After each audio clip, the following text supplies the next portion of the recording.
So I'm still trying to sort of reconcile this deluge. What are we? I think we're at 26 executive orders now, and reconcile that with the campaign rhetoric. Because in October, Joe Biden said there were limitations on the use of executive actions, things you can't do by executive order unless you're a dictator. We're a democracy. We need consensus.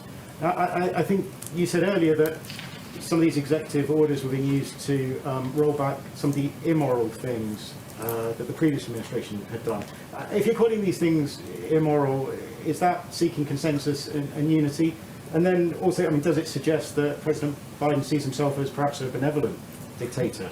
Well, Rob, I'm sure this wasn't your intention, but I think you took the president's comments a bit out of context. He was asked about tax reform and whether that could be done via executive order during the interview with George Stephanopoulos, which you're referring to.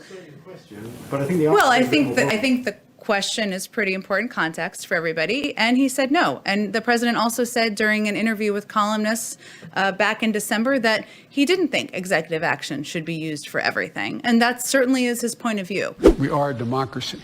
Some of my Republican friends and some of my Democratic friends even occasionally say, well, if you can't get the votes by executive order, you're going to do something. Things you can't do by executive order unless you're a dictator. We're a democracy. We need consensus. I'm going to go over to this desk and sign these executive actions. Things you can't do by executive order unless you're a dictator. This first executive order. President Biden signed 10 more executive orders. That makes 27 orders or actions in just a day and a half, and more are coming. Things you can't do by executive order unless you're a dictator. Next executive order.